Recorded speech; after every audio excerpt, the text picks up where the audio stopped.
So today we're gonna make some focaccia, and it is very unsafe out there right now. So if you don't feel like going to the bakery to get some bread, make it at home. So garden focaccia today. I used to make this recipe every single day at a restaurant I used to work at. If you follow an eatahfood, you'll know which restaurant that is.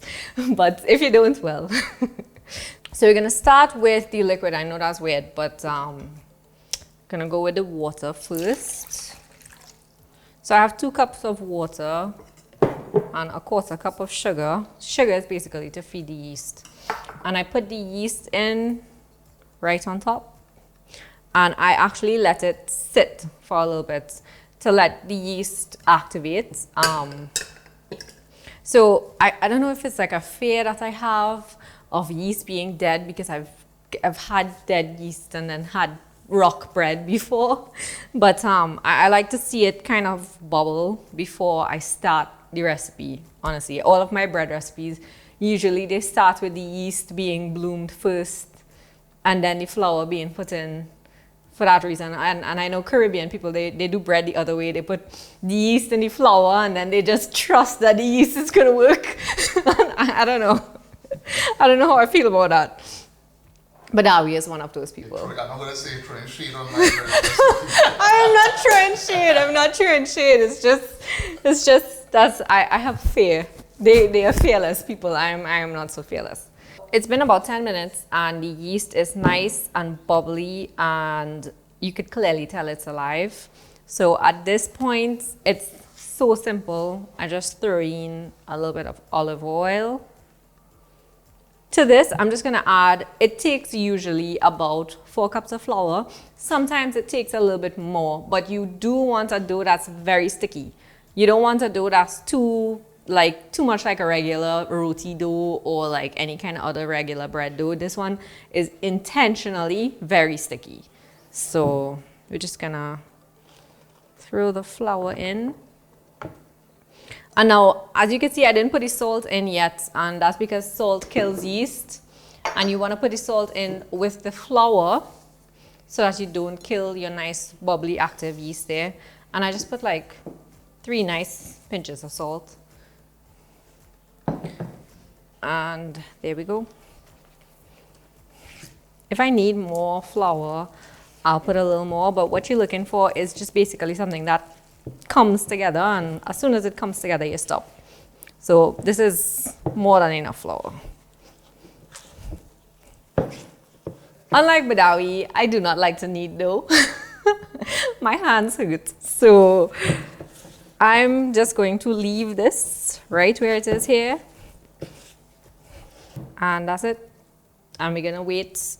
You could wait either an entire hour, or if it's in a nice warm place, you usually come to like double the size in less than the hour. So to speed up my bread process, I used to like take my bread dough and stick it on the line where it's nice and hot.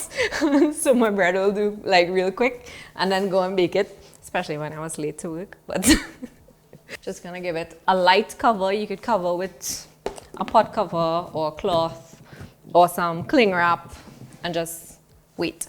So because this is garden focaccia and we want to go and make it all pretty on the top, this is also something very fun you could do with like the kids at home when they're bored and they don't really want to focus on anything else. We have to do a little bit of mise, and hopefully like this helps you try to figure out how to do it, because I mean, a lot of people, they're like a little confused as to how people get the things to look how they look. So I want to make some of these sweet peppers into like flowers. So like this is like a flower.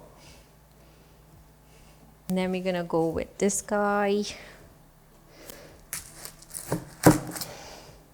Ooh, this one's gonna be pretty. Like, look at this. This itself is like what I'm going to use as one of the flowers. See?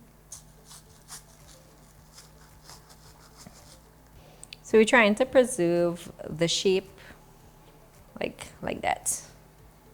So my plan is with this, and yes, you do have to slightly plan before if you want to do the garden one, because I guess like you have to see which vegetables you have and how you're gonna cut them and how you're gonna arrange them. There's a million pictures online if you want inspiration. But I'm gonna use my thyme as some grass at the bottom, and the chive as also some grass. And then I'm gonna use the chive also as the stalks for the flowers, the long stalks, and the parsley leaves as like some little leaves on the flowers, and the filling for my garden basically. So we almost done chopped up here. Okay, so it's been about an hour, and we put this close to the oven while the oven was preheating, so it got nice and fermenty. There we go, our pretty dough. It's real soft. And I'd also recommend when you, I put parchment on the tray, and usually I do parchment or foil, whichever one you have, grease-proof paper, anything like that will work, right? Oil your hands because this dough is, again, very sticky. And all we want to do is throw them out onto this. All I'm doing is I have slightly oiled hands, right? And I'm just, as you plop all of the dough into the pan, and you just use your oily hands and you spread to fill the pan, right? Now, I know this is not the traditional way of doing the focaccia. I go a little off of what the actual Italians do. Please don't kill me for your cultural appropriation, but I mean, and I say that because I met an Italian that taught me how to do this, and this is not how he did it. But, I mean, sorry. But it tastes good still. Close enough. And that little finger thing that I just did there is called dimpling. So all you're doing is that you're making these little tiny holes in it.